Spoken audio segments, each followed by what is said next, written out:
Auto-crafting these pure crystals is no easy feat, and adding in the flux crystal in the same little circuitry as the pure crystals makes it even harder. But I'm going to show you just what I did. So I'm going to craft each of these, about 20 of them. Hopefully I have all the seeds in there. Obviously you can auto-craft your seeds by themselves. I'm not going to do the flux crystals just yet. I'll have to do those separately just because of a little problem I've ran into. So right now all the seeds went into this dropper because it's connected to the interface, and that's what's happening. That's how that works. And I have a comparator on subtract mode going into the repeater, and we got a repeater comparator clock thingy going on here. And this is just emptying out the dropper here by this line right here, turning on and off the dropper. And it's also connected to this counter here. As you see, the counter going up, and it stopped at 60. So this little dial is now way over here, and it's no longer connected to this torch right here. This torch, whenever the count is on 0, the torch over here on the left with the minus is on, right? It's on. And that powers this line right here, which is connected to a redstone torch, and that's connected to the bus. So the bus needs power to allow energy to flow through it. So since there's power next to it, the growth accelerators are on. And so the seeds right now, they're growing acceleratedly because there's accelerators on there. And eventually this transfer node with the item filter and a world interaction upgrade will pick up the pure Certus quartz, nether quartz, and the flux crystals, the pure versions, and the flux crystals of course, but the flux crystals, they will go on the blue side over here to the left. So this whole circuitry over here is for the flux crystals. If you want to add the flux crystals in the system, then you're going to need that circuitry. If you don't, you just need the small circuitry over here. These crystals should be finishing pretty soon. The flux crystals, they're same setup for the dropper, but right here is a little bit different, and I'll explain that soon enough. I just have the same setup going on for the droppers on all the droppers, so that, you know, when an item goes in, it gets a signal and it empties it right away. So, you know, one item goes in, right, and one item comes out for a pure flux crystal. So one seed goes in, and then you get a pure seed coming out.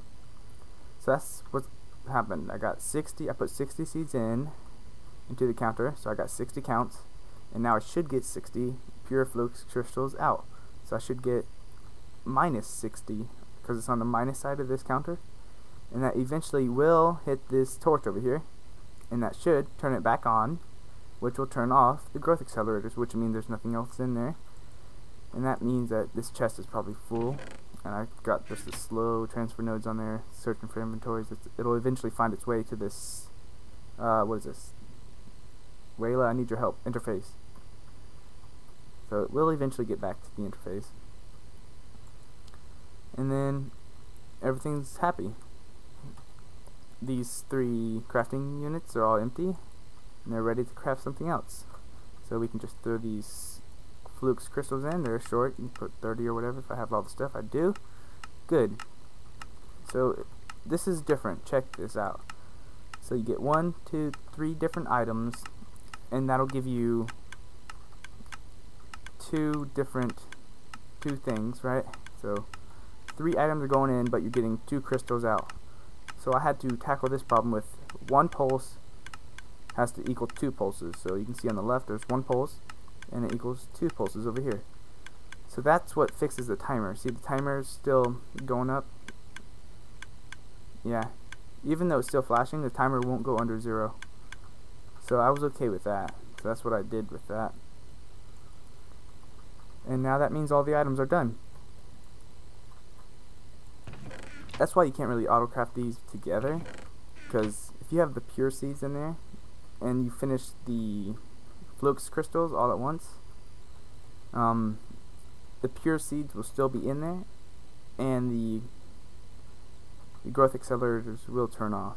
So it's slow, but it'll still work. It's just it'll slow down immensely. I guess that's basically the whole system. There's not only a setup just like this. You can have it set up differently like this over here. You can have an extra repeater. You can have a block here. You don't have that block. You can have this just scooted over. For the crystal growth accelerator, I just have two monostable circuits that make the pulse. So I get one pulse over here. So one signal first goes through this monostable, turns on and off, and then through this one, because it's got a delay here for 3 ticks, that turns on and off. And that's all I had. That's what makes the double pulse right there. And I think that should be everything. There is this thing right here, the diode, in case you don't want the dropper to continuously clicking. It doesn't matter, it won't really affect anything, but you can have a diode right after here, right around here, because you need the dropper to go through here, but you don't want the flux crystals on off to keep affecting the dropper. So just right about here, if you can fit it in, which is really hard, and that should just stop the clicking. And then I think that will be a fine system.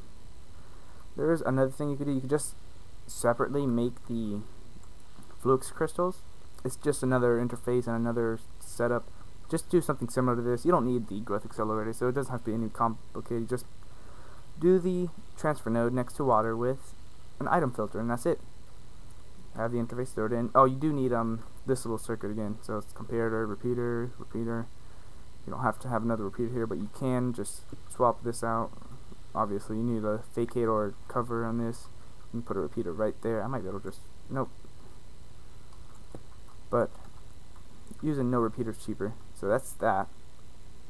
And I guess I can show you what I've done on my world. Mine's a little more compact. I used interchests instead of all that complicated piping. I used a blue power inverter instead of just a torch. So this is what I had for the just the pure crystals right here. So comparator, the repeaters, the 1 tick delay. I put the, I don't actually have this block here, but I've left it there, doesn't matter. Down here is the same exact thing, but I was actually strapped for space. So I put a repeater instead of the blocks going up. So yeah.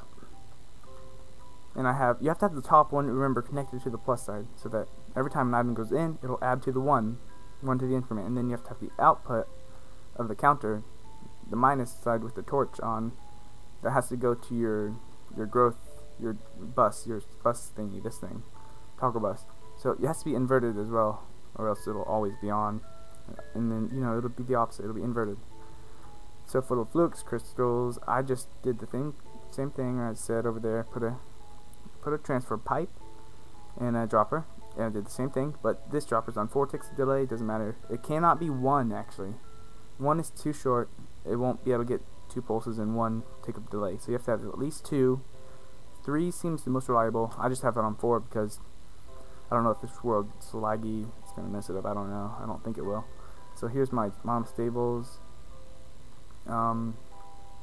That's the 3 tick delay repeater, and then this just goes back up to this counter. Yep, and this has to go on the minus side. So only the top dropper goes on the plus side.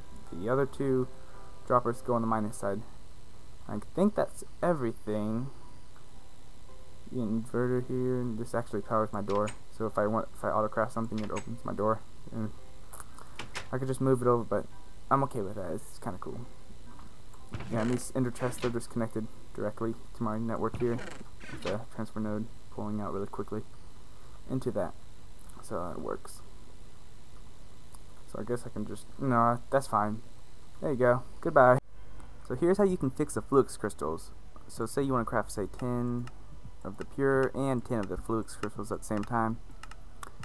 The solution is changing this to a toggle, like I said. Just have a toggle latch on the flux crystal side, and if you see it toggles over there, once this changes, it'll toggle over there, and then it'll toggle over there. So on the first toggle, it's this side, I think I set it up. It'll toggle once, and then on that toggle, it'll toggle twice. So there's twice, and then on this side, it's once, but you might have seen it. So that is how you get 3 from 2. You just have a toggle, have one of them be one side, and then have the other side of the toggle be 2, and that equals 3. Yay! So there's 10 counts left. That means that we have 10 crystals left somewhere. There they are. So you know there's 10 like the seeds growing in there. So eventually those will finish. They will drop, and then they will subtract each other, and then this will turn back off. So that's the whole system. Thank you for watching, and bye.